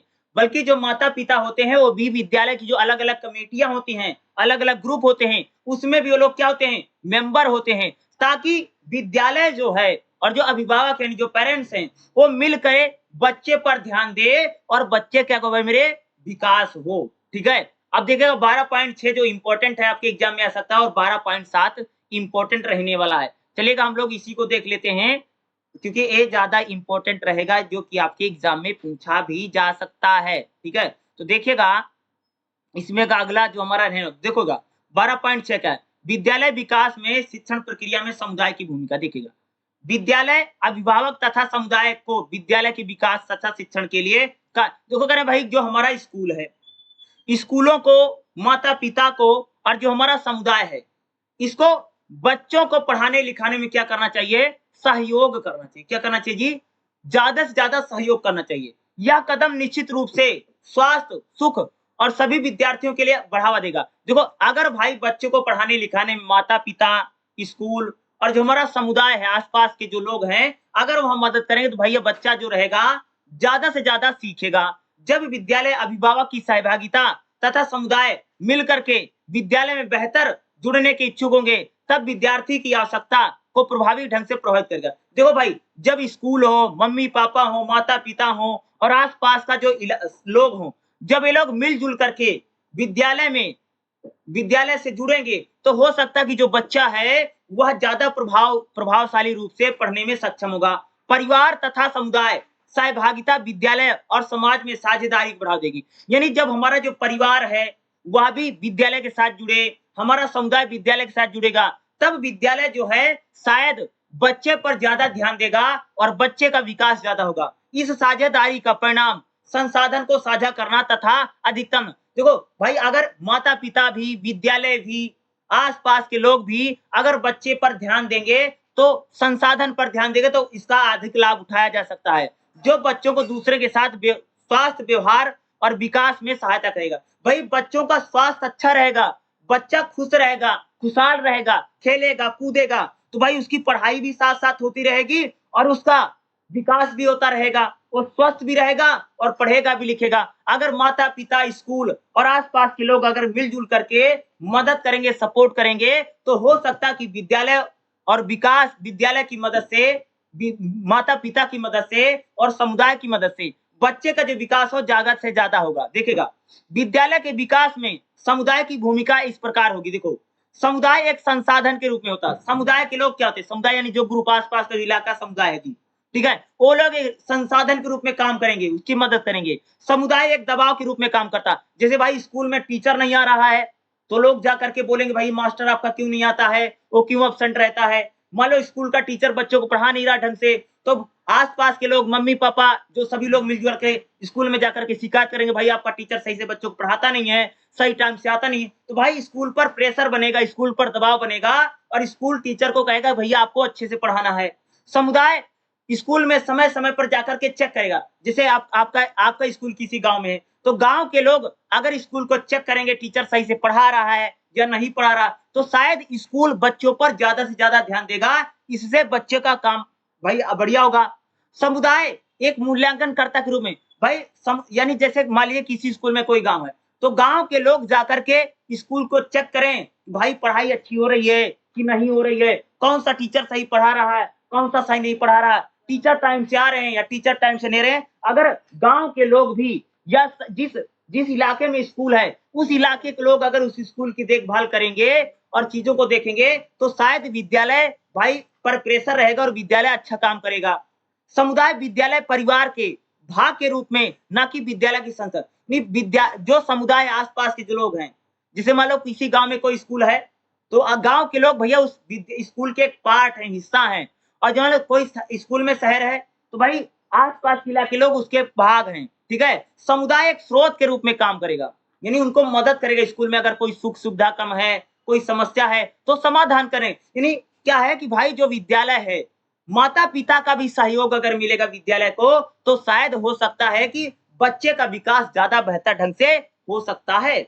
और जैसे गांव में स्कूल है तो भाई गांव के लोग भी अगर भी स्कूल को जाकर के चेक करेंगे टीचर सही टाइम से आ रहा कि नहीं आ रहा है इसको चेक करेंगे। स्कूल में जो भाई लैट्रिन है बाथरूम है वो साफ है सुथरे या नहीं है, स्कूल के साफ सफाई ठीक है कि नहीं है। अगर वो लोग इसको चेक करते रहेंगे तो स्कूल में माहौल अच्छा रहेगा, बच्चे आपके बीमार रहेंगे, विद्यालय में पानी पीने की व्यवस्था अच्छी है नहीं रहेगी। आसपास के लोग अगर उसको देखेंगे तो शायद जो विद्यालय होगा वो बहुत बेहतर बनेगा और इससे हमारे बच्चों का विकास भी शायद बेहतर ढंग से हो पाएगा।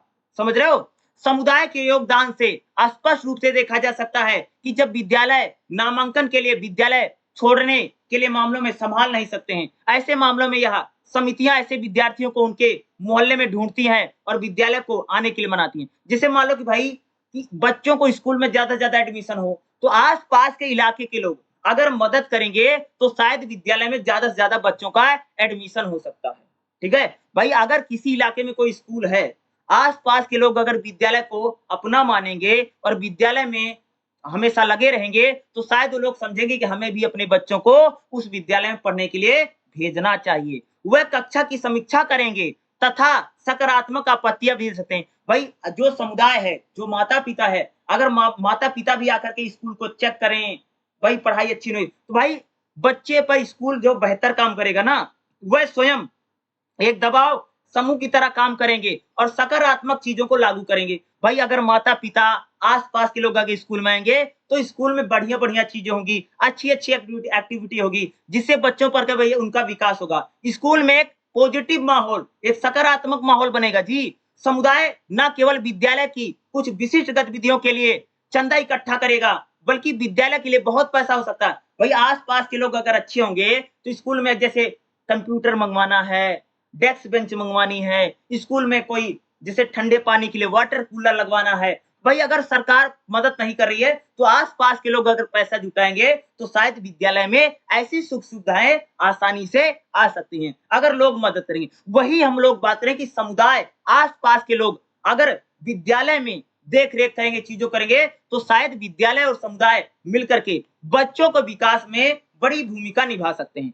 समुदाय एक पुल के रूप में जिले खंड गांव और विद्यालय को भाई जो समुदाय है अपने जिले के स्कूल को बढ़िया बना सकता है, अपने गांव के स्कूल को बढ़िया बना सकता है और अपने जिले में जितने स्कूल हैं, अगर आस-पास के लोग उस पर ध्यान देंगे तो स्कूल बहुत अच्छा रहेगा, बेहतर रहेगा। समुदाय ना केवल शिक्षण प्रक्रिया की निगरानी करेगा तथा प्रशासन प्रबंधन को भी शामिल करेगा, बल्कि शिक्षा की गुणवत्ता सुधारने के लिए वो क्या करेगा, सरकार के सामने आश्वासन देगा। मध्यांतर दोपहर में जो बच्चों को भोजन दिया जाता है, विद्यालय का निरीक्षण करेगा तथा विद्यालय में सांस्कृतिक कार्यक्रम हो, इसकी भी चीजें भाई अगर आस-पास के लोग अगर पॉजिटिव रहेंगे, सकारात्मक रहेंगे, अगर मददगार होंगे, तो शायद विद्यालय में दोपहर का जो भोजन है, वो बेहतर बन पाएगा।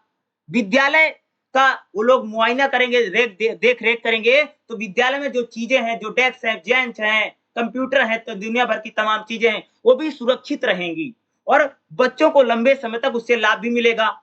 वे अपने विचार और प्रयास को एमएमसी के लक्ष्यों को साथ मिलकर का भाई अगर आस-पास के लोग बढ़िया होंगे, तो भाई सरकार भी उस विद्यालय को बेहतर बनाने में तमाम तरह के क्या करेगी जी, प्रयास करेगी। इसलिए कहने का मतलब क्या है कि अगर विद्यालय, माता-पिता और समुदाय आस-पास के जो लोग हैं, अगर मिल-जुल कर के काम करेंगे, तो विद्यालय जो रहेगा बहुत बढ़िया रहेगा और एक अच्छा स्कूल बन सकता है, जो कि बच्चों का विकास आसानी से कर सकता है। यानी विद्यालय के साथ माता-पिता मिलकर के और आस-पास के लोग मिलकर के एक बढ़िया स्कूल बना सकते हैं, जो कि बच्चों के विकास के लिए बहुत ही ज़्यादा अच्छा रहेगा।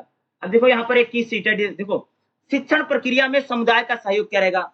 देखो, अगर मान लो भैया कि जो मास्टर्स हैं, जो टीचर हैं, वो किस प्रकार से आस-पास के लोग पढ़ाने में कैसे मदद कर सकते हैं? नीतियों में परिवर्तन कर सकते हैं। जैसे भाई सरकार ने कोई नीति बनाई है, तो उसमें आस-पास के लोग धरना प्रदर्शन करके भाई सरकार की योजना बदलवा सकते हैं। क्षमता निर्माण कर सकते हैं। स्कूल में अगर टीचर कम है, तो आस-पास के लोग सरकार को भाई गुहार लगा सकते हैं, भाई यहाँ पर टीचर कम है, टीचरों की संख्या बढ़ाओ। शिक्षा की गुणवत्ता में सुधार के लिए समुदाय के लोग काम कर सकते हैं। अगर जो टीचर विद्यालय में है, अगर अच्छे से पढ़ा नहीं रहे हैं, तो लोग शिकायत कर सकते हैं कि भाई यहाँ पर अच्छे टीचरों को भेजा जाए, टीचर अच्छे से पढ़ा नहीं रहे। तो यानी शिक्षण प्रक्रिया को बेहतर बनाने में समुदाय मदद कर सकता है। माता-पिता भी मदद कर भाई अगर माता-पिता सही से ध्यान देंगे कि टीचर कैसे पढ़ा, नहीं पढ़ा रहा, इससे मदद ठीक है? संपर्क और नेटवर्क के ज़रिए भाई अगर स्कूल से आस-पास के लोग माता-पिता अगर जवाब लेंगे, तो भाई स्कूल भी सोचेगा कि मेरे बच्चे पास होने चाहिए। स्कूल भी उन पर क्या देगा, ज़्यादा से ज़्यादा ध्यान देगा। यानी समुदाय अगर बेहतर काम करेगा, तो बच्चों की जो टीचिंग है, जो पढ़ाई-लिखाई है, वह भी क्या रहेगी जी, बहुत ज़्यादा बेहतर हो सकती है। यानी आस-पास के लोग, समुदाय, माता-पिता और विद्यालय में अगर एक प्रकार का सहयोग रहेगा, तो यह बच्चों की शिक्षण प्रक्रिया में बेहतर काम करेगा। ठीक है? विद्यालय जनसंख्या की पहुँच के अंदर होना चाहिए। देखो कहा जाता है कि भैया जो प्राइमरी स्कूल है, सरकार की योजना है 2009 में सरकार एक कानून लेकर के आई है, जिसको हम लोग बोलते हैं सर्व शिक्षा अभियान। सब पढ़ें, सब बढ़ें। जिसमें कहा गया है कि भैया प्राइमरी स्कूल 1 से 3 किलोमीटर के अंदर में होना चाहिए। प्राइमरी यानी 1 से लेकर 5वीं तक स्कूल जो होता है, इसको हम प्राइमरी हम लोग बोलते हैं। तो प्राइमरी स्कूल 1 किलोमीटर से 5 मिनट के अंदर होने चाहिए। दूसरा क्या है कि भाई 6 से 14 वर्ष के बच्चों को सभी को स्कूल जाना चाहिए। भाई 6 वर्ष से अगर 14 वर्ष का बच्चा है, तो माता-पिता की ज़िम्मेदारी है कि अपने बच्चों को स्कूल भेजें। विद्यालय के पास पर्याप्त और संसाधन होने चाहिए। कक्ष अच्छी क्लास होनी चाहिए। लड़कियों के लिए अलग से शौचालय यानी वॉशरूम की व्यवस्था होनी चाहिए विद्यालय में और विद्यालय में दोपहर भोजन की तैयारी भी वही दोपहर में जो खाना बनता है, उसके लिए अलग से कमरा होना चाहिए, रसोई घर होना चाहिए विद्यालय में। आरटीआई के अधिनियम में शिक्षक और विद्यार्थी का अनुपात निम्न और उच्च होना चाहिए। यानी देखो कहा गया कि भैया जो प्राइमरी स्कूल है, प्राइमरी स्कूल में 30 बच्चों पर एक टीचर होना चाहिए। कितना? प्राइमरी स्कूल में 30 बच्चों पर एक टीचर होना चाहिए। 30 से 35 बच्चों पर एक टीचर होना चाहिए। ठीक है? ये नहीं 50-60 बच्चों को एक मास्टर पढ़ा रहा है, ऐसा नहीं होना चाहिए जी। ठीक है? समिति विद्यालय कार्यक्रम को चंदा इकट्ठा कर सकती है और बजट को। भाई जो आस-पास के लोग हैं, विद्यालय में जो समितियां जिसमें माता-पिता हैं, जैसे विद्यालय में कोई ग्रुप बना है, उसमें टीचर भी हैं, टीचर स्कूल के लोग भी हैं, उसमें माता-पिता भी शामिल हैं, आस-पास के लोग भी हैं, तो लोग भैया पैसा इकट्ठा करके विद्यालय के लिए बजट बढ़ा सकते हैं और विद्यालय में कई सारी सुख-सुविधाओं को लोग आसानी से ला सकते हैं। यानी विद्यालय में विद्यालय के साथ माता-पिता मिलकर के, समुदाय के लोग मिलकर के, आस-पास के लोग मिलकर के विद्यालय को बहुत बेहतर ढंग से बना सकते हैं और शिक्षा व्यवस्था को भी क्या बेहतर बनाया जा सकता है। राज्यों द्वारा सामुदायिक साझेदारी यानी जो हमारी राज्य सरकारें हैं, अगर जैसे बात करूं जैसे आंध्र प्रदेश है, आंध्र प्रदेश जो है समुदाय की सहभागिता बढ़ाने के लिए कई काम करता है। जैसे बाल मित्र केंद्र की शुरुआत खोलेगी, जिसमें बालिका शिक्षा के लिए आंध्र प्रदेश की सरकार मदद करती है। गुजरात की जो सरकार है, साखी और सहयोगिनी और आंगनबाड़ी को खोल करके समुदाय की भागीदारी सुनिश्चित कर रही है। मध्य प्रदेश की जो सरकार है, वह शिक्षिका पंजिका का अनुसरण कर रही है। यानी कई सारी जो राज्य सरकारें हैं, वह विद्यालय में माता-पिता, आस-पास के लोगों की भागीदारी बढ़े, ताकि विद्यालय बेहतर ढंग से काम कर सके। कई सारी राज्य सरकारें इसमें लगी हुई हैं, ताकि विद्यालय जो है, जो माता-पिता यानी जो अभिभावक हैं, जो हमारा समुदाय है, वो मिलजुल कर के काम करें, ताकि एक बेहतर स्कूलिंग हो सके और बच्चों का विकास हो सके और बच्चा आगे बढ़ सके और बच्चे के लिए फायदेमंद भी होगा। चलिएगा, अगला हमारा जो क्वेश्चन रहने वाला है 12.7 में क्या रहेगा? शिक्षा का अधिकार अधिनियम 2009 विद्यालय और समुदाय को साथ लेने के लिए। देखो, जो हमारा शिक्षा का अधिकार 2009 है, इसमें भैया स्कूल को लेकर के बहुत सारे नियम कानून बनाए गए। शिक्षा का अधिकार 2009 में ही कब बोला गया था? सब पढ़ें, सब बढ़ें। इसी में बात कही गई है कि भाई 6 से 14 वर्ष के बच्चों को पढ़ाना जरूरी है। अगर कोई माता-पिता, अगर उनका बच्चा 6 वर्ष से 14 वर्ष का बच्चा है, अगर माता-पिता उसको नहीं पढ़ाते हैं, तो माता-पिता को जेल में भी डाला जा सकता है। बच्चों का यह मौलिक अधिकार है कि अगर बच्चा 6 से 14 साल का है, तो उसको पढ़ाया जाएगा। यानी यानी ये जो शिक्षा का अधिकार 2009 है, इसमें कहा गया कि बच्चों को भैया दोपहर में भोजन मिलेगा, यानी मध्यांतर भोजन, जिसको हम लोग मिड डे मील बोलते हैं। क्या? मिड डे मील मिलेगा। बच्चों को कहा गया कि उनको दंड नहीं दिया जाएगा, उनको मारा नहीं जाएगा, ये बात भी की गई है, ठीक है। और 8वीं तक के बच्चों को फेल नहीं किया जाएगा। ये सारे प्रावधान शिक्षा का अधिकार अधिनियम 2009 में बात की गई। शिक्षा का अधिकार अधिनियम 2009 सबसे मुख्यतः यही बात करता है कि भैया 6 से 14 वर्ष के बच्चों को फ्री एजुकेशन मिलनी चाहिए, मुफ्त पढ़ाई होगी, फ्री में पढ़ाई होगी। यानी 6 से 14 वर्ष का अगर बच्चा है, तो उसकी जो पूरी शिक्षा प्रणाली होगी, सरकार उसको फ्री में पढ़ाएगी, उसको किताबें देगी, उनको पैसा देगी, उनको यानी जिसको हम लोग स्कॉलरशिप बोलते हैं, उनको ड्रेस देगी। ये तमाम सारे जो काम हैं, हमारी सरकार करेगी, ताकि बच्चों की शिक्षा को बेहतर। देखो, शिक्षा का अधिकार अधिनियम 2009 में क्या कहा गया है? देखो, भारत में अंग्रेजों के राज में के दौरान शिक्षा को समाज का केवल एक सीमित भाग माना गया। देखो, जब अंग्रेज थे, जब अंग्रेज समय जो शिक्षा व्यवस्था थी, वो अलग प्रकार से थी। लेकिन जब हमारा देश आजाद हुआ, तब शिक्षा व्यवस्था में कई सारे परिवर्तन किए गए, ठीक है। आप सबको पता होगा कि सभी बच्चे जब तक वह 14 वर्ष की आयु ना पूरी कर लें, सरकार उनको फ्री में पढ़ाएगी और मुफ्त में पढ़ाएगी। ये शिक्षा का अधिकार में कहा गया है कि भैया अगर किसी बच्चे की आयु 14 वर्ष से कम है, तो उसको उसकी सारी पढ़ाई लिखाई जो रहेगी, सरकार की जिम्मेदारी रहेगी, सरकार उसको पढ़ाने का प्रयास करेगी। भारत प्राथमिक शिक्षा का सार्वजनिकरण सुनिश्चित करने के लिए संघर्ष करता रहा। पहला दस्तावेज जो सरकार प्राथमिक शिक्षा को लेकर के आई है, संकल्प है।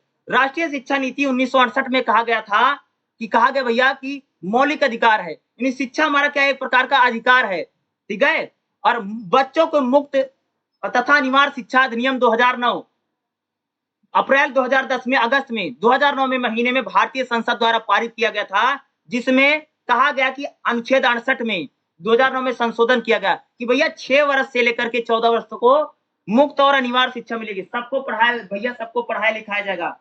शिक्षा का अधिकार अधिनियम 2009 में यही है कि भैया शिक्षा, आपको हर बच्चे को पढ़ने लिखने का क्या है जी? अधिकार है। माता पिता भी उसको रोक नहीं सकते हैं। अगर माता पिता 6 वर्ष से लेकर 14 वर्ष और उनका बच्चा अगर पढ़ाते लिखाते नहीं है, अगर भैया उनकी कोई शिकायत कर देगा तो उनको जेल हो जाएगी।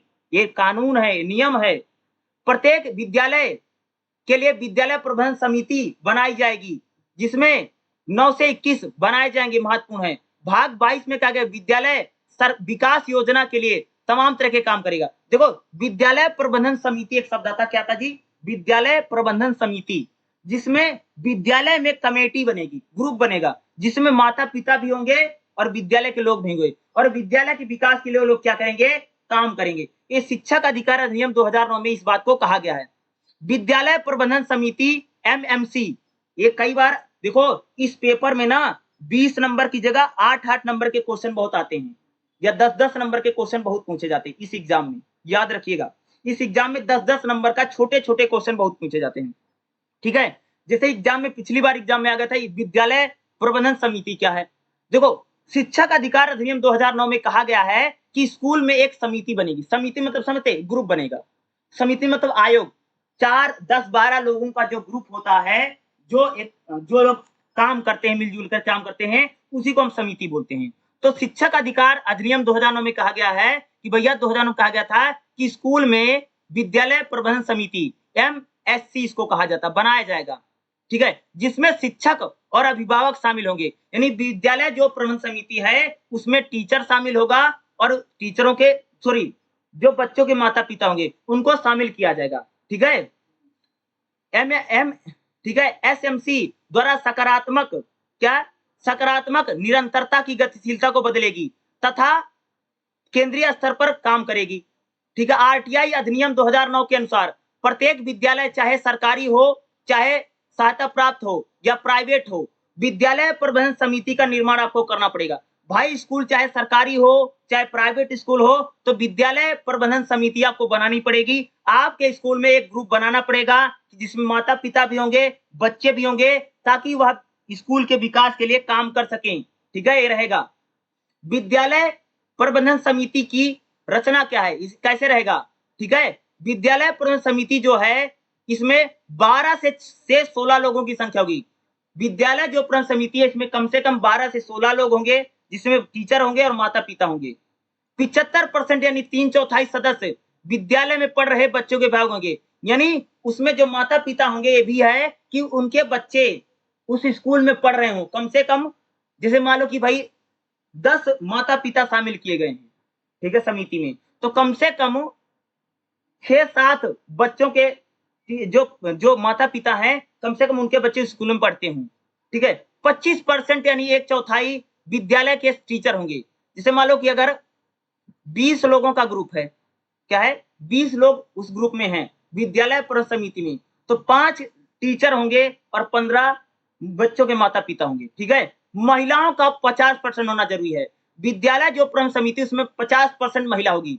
कमजोर वर्ग जो SC हैं, ST हैं, उनका भी अनुपात होना उस ग्रुप में जरूरी है। और साल में, ठीक है, यानी कह सकते 6 महीने में कम से कम 2 और अधिकतम 6 सभाएं होंगी उनकी, यानी उनकी मीटिंग होनी जरूरी है। कम से कम 6 मीटिंग वो लोग करेंगे, ठीक है। और ये लोग बैठ करके तमाम तरह के प्रयास करेंगे, यानी विद्यालय में। यानी विद्यालय प्रबंधन समिति क्या है, ये आपके एग्जाम में पूछा जा सकता है। इसमें जो विद्यार्थी के माता पिता इसमें शामिल होंगे, विद्यालय का जो अध्यापक होगा जिसको प्रिंसिपल कहते हैं वो भी इसमें रहेगा, स्थानीय पदाधिकारी भी इसमें रहेंगे, विद्यालय के शिक्षक भी इसमें शामिल हो रहेंगे, और आसपास के जो गली मोहल्ले के लोग हैं वह भी कुछ लोग इसमें सदस्य बन सकते हैं। ये मिलजुल करके विद्यालय प्रबंधन समिति का क्या करेंगे, निर्माण करेंगे। और जो विद्यालय प्रबंधन समिति है ये काम क्या करेगी जी, ये काम क्या करेगी, एक इसका काम है विद्यालय का विकास करना, विद्यालय में शिक्षा अच्छी हो, टीचर अच्छे हो, बच्चे का विकास हो, यही इसका क्या रहेगा, काम होगा। विद्यालय में पानी की व्यवस्था अच्छी हो, भोजन की व्यवस्था अच्छी हो, ठीक है, विद्यालय में साफ सफाई हो, टीचर अच्छे से समय से आ रहे हैं नहीं आ रहे हैं, ये सारा देख रेख का काम इसी का होगा। विद्यालय विकास योजना क्या है भाई, विद्यालय विकास योजना एक प्रकार से विद्यालय के विकास के लिए काम करेगी। दूसरा, विद्यालय विकास योजना एक प्रकार से भी काम करती है कि विद्यालय में बच्चों का ज्यादा से ज्यादा एडमिशन हो, नामांकन हो, यानी हर बच्चा स्कूल में पढ़े, या इसका काम होगा विद्यालय विकास योजना का, ठीक है भाई। कम से कम 3 महीने तक काम क्या विद्यालय विकास योजना क्या करेगी, ज्यादा बच्चों का एडमिशन करने का क्या काम करती है। विद्यालय विकास योजना का निर्माण कैसे किया जाएगा, जैसे विद्यालय विकास योजना भी आपके एग्जाम में आ सकता है। विद्यालय विकास योजना क्या है, स्कूल के विकास के लिए एक योजना बनाई जाएगी, एक कार्यक्रम बनाया जाए, इसी को बोलते हैं विद्यालय विकास योजना, जिसमें शिक्षक और माता पिता भी शामिल होंगे। ये लोग आर्थिक मदद भी करेंगे, पैसा कौड़ी मदद भी करेंगे, और साल में ये लोग योजना बनाएंगे विद्यालय का डेवलपमेंट कैसे हो सकता है। जैसे मान लो किसी स्कूल में 300 बच्चे पढ़ते हैं, तो विद्यालय विकास योजना काम करेगी कि अगले साल इसमें 350 बच्चे हो जाएं, अगले साल 400 हो जाएं। हर साल बच्चों का जो नामांकन है, एडमिशन है, वो लगातार बढ़े। इसका काम किसका है, विद्यालय विकास योजना का यह काम है कि हर साल बच्चों की जो संख्या है, नामांकन एडमिशन है, वो बढ़े, ठीक है। विद्यालय विकास योजना स्कूल को एक प्रकार से सहायता प्रदान करती है। और क्या करती, सलाह देने का काम करती, सलाहकार के काम करेगी। स्कूल विद्यालय में कक्षा यानी क्लास अच्छा है, शौचालय ठीक है, विद्यालय में फर्नीचर ठीक है, वहां पर चिकित्सा ठीक है, पानी पीने की चीजें हैं, विद्यालय में जो बगीचा है, जो फील्ड है, वो सही है कि नहीं है, ये ठीक है। विद्यालय में बच्चे ड्रेस पहन के आ रहे हैं, विद्यालय में बच्चों के पास किताबें हैं कि नहीं है, विद्यालय में पाठ्य पुस्तक है कि नहीं है, ये सारा देखरेख का काम कौन करेगी, विद्यालय विकास योजना काम करेगी। विद्यार्थी तथा शिक्षक के बीच अच्छे संबंध बने, इसके लिए विद्यालय विकास योजना काम करेगी।